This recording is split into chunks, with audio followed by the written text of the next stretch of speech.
It's spooky season. Hey, buckle up. I got a crazy story for you today. Hey guys, so between now and Halloween, here in Jolt, we're gonna talk about the weird. We're gonna talk about the spooky. We're gonna talk about the supernatural things, which is where we got the title Supernatural, because creative.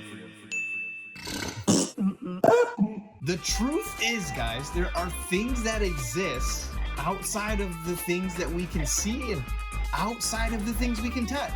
Now, one thing in all the movies and TV shows is they want to make things very scary and spooky and creepy. One thing they don't want to do is be truthful, which is lame.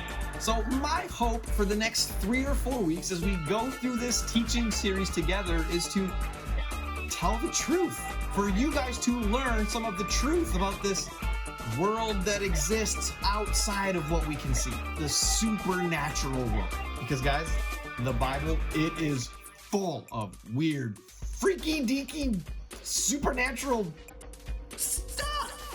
So today we're going way back to the Old Testament to this prophet named Elijah. Now Elijah was a very powerful prophet.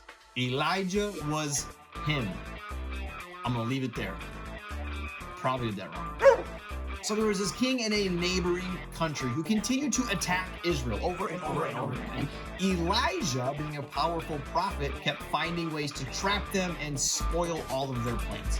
So the king of this other country did not like Elijah, wanted to murder Elijah. So he finds out where Elijah and Elijah's helper, his apprentice, were camping, and so he sends his whole army outside of his tent. Whole thing. Big army. Outside of a tent. Check out what happens next in 2 Kings chapter 6.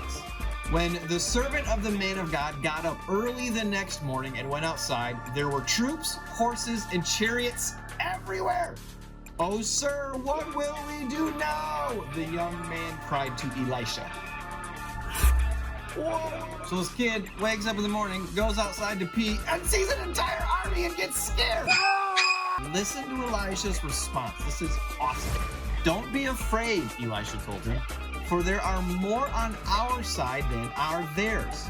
Then Elisha prayed, "O Lord, open his eyes and let him see."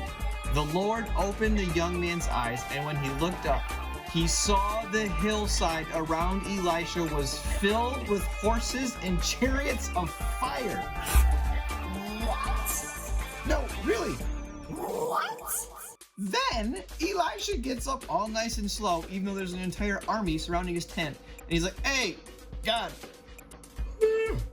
if you could blind all of them, that would be great." And so God blinds the entire army. Elisha goes outside and says, "Hey, I can take you to Elisha," and then leads their entire army right to the Israelite army, who now has them surrounded and captures all of them. They give them food, send them home. The army is so scared they never attack again. So, crazy, right? Crazy story. Crazy. A lot of craziness in there. So the truth is, you guys, there are different types of beings that exist outside of the dimensions that we interact with, that we can see, smell, touch, hear. There's just other things that exist. Here's the important part. The most powerful of those things, well, first of all, is God, Yahweh. He's the most powerful by a lot. And out of all the other things that exist, the next most powerful, angels. Do you know what that young man saw when his eyes were opened and he saw all of these angels and horses and chariots of fire all on the hillside? He saw angels. He saw God's angels there ready to defend Elisha. They're the most powerful, and they're on our side. In the New Testament, which is after Jesus, the writer of Hebrews puts it this way: all angels are spirits who serve. God sends them to serve those who will receive salvation.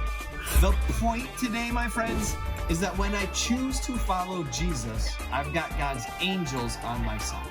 And to be honest, I I don't always know exactly how that works. It's kind of weird. But I know that they're more powerful and they're on my side, and movies are liars. So don't listen to any of the movies. Listen to the Bible. Go talk about it.